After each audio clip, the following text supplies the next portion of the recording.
Hello and welcome everyone. In this tutorials we'll be going through on how to deploy a Dockerized Python web application on AWS. We'll be using Terraform for the automation and Nginx for the load balancing.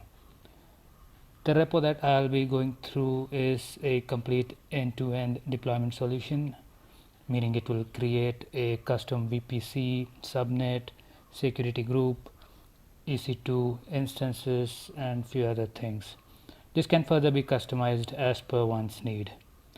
We are going to use an AMI that is already ECS-optimised AMI for creating the EC2 for our Docker workloads as well as for our Nginx. So let's get started with the tutorials.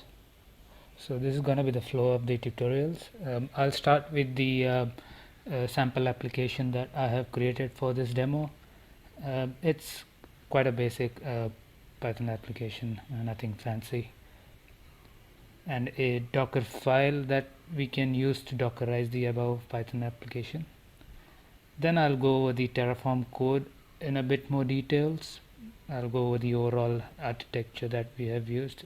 Once again, this will be quite basic. I'll go through the Terraform file layout, and I'll also go over the individual resources that we have used. So the application, the demo Python web application, it runs on Python 3 and it's created using Flask modules, which is nothing but a lightweight web application framework. It's quite easy to get started with, and it's also using WTForms, which is basically a reusable forms. It can be customized and templatized as per the need. We will be using validators in WTForms as well as pattern matching in HTML. Both are done to validate the inputs that we will be providing. And we will be Dockerizing the application, which makes it compatible and maintainable, meaning it can be run independent of the platforms. Let's look at the files and the folder structure for the application now. So this is the application folder, and you can see that we have a Docker file in the main folder, and then there is a source folder. So everything that is required by the Docker file to create the image is put in the source folder. Source folder contains requirements.txt file, which basically has all the requirements for the Python code to run. Then we have the Python code itself, and then we have two subfolders called template and static.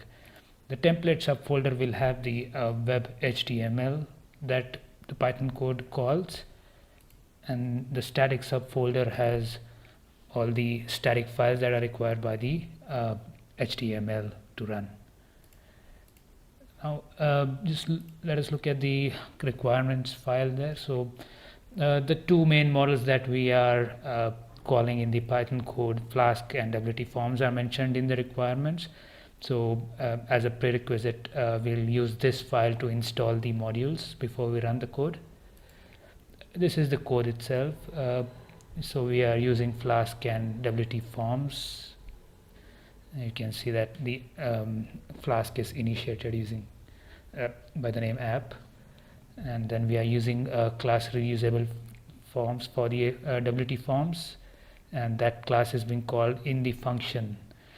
The function is basically, all it is doing is depending on the option that we choose in the HTML form, we are just displaying the name or we are not displaying the name. So that is the two things that we are doing.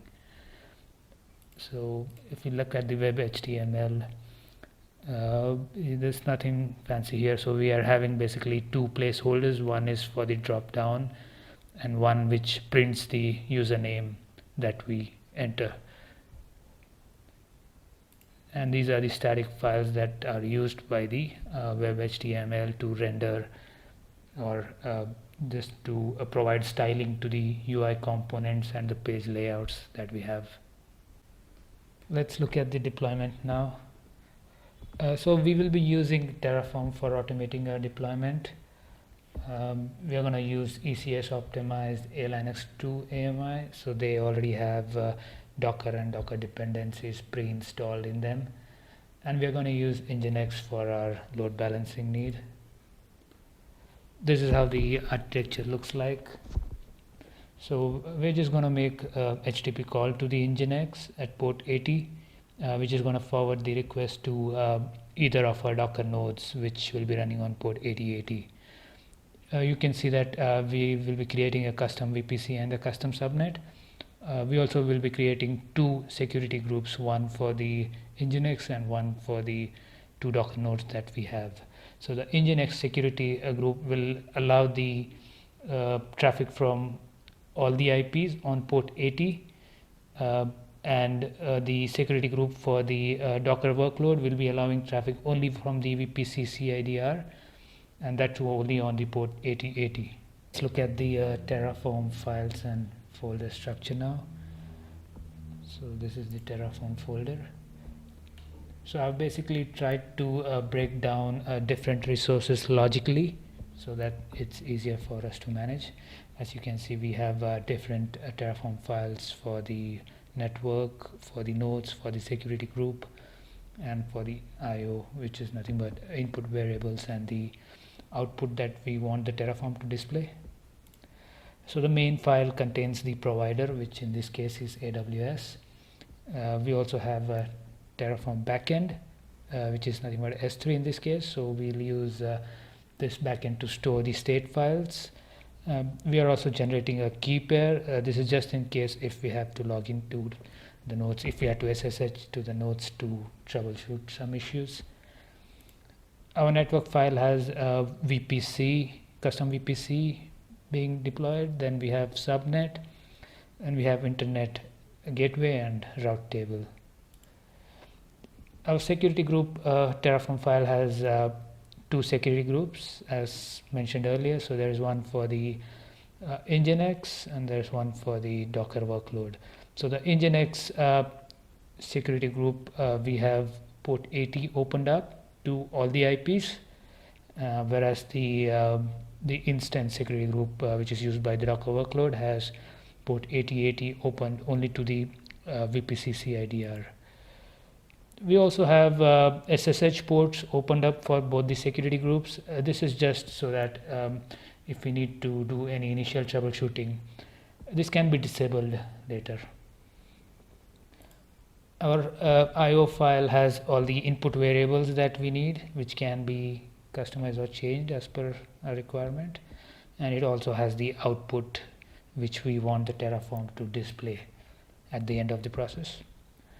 We also have two shell scripts which we are going to use as the user data for the nodes that we are going to create.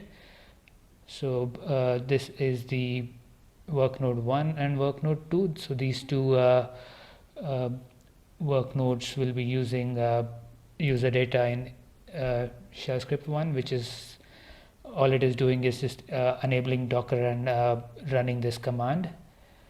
And this is the Nginx instance that we are spinning up, which is going to use the shell script 2 for as a user data, and we're also going to take the IPs from work node 1, work node 2 and add it to the host so that it can resolve the host names. Okay, so the resources required for this tutorial, there are a couple of them. So all the files, including the Python application and the Terraform deployment files, have been uploaded to the Git. There is also a short video demo on how to use the repo. Links for both of them have been given in the description below. Okay, so that's it for the tutorials. Please let me know if you have any doubts regarding this. Thanks for watching.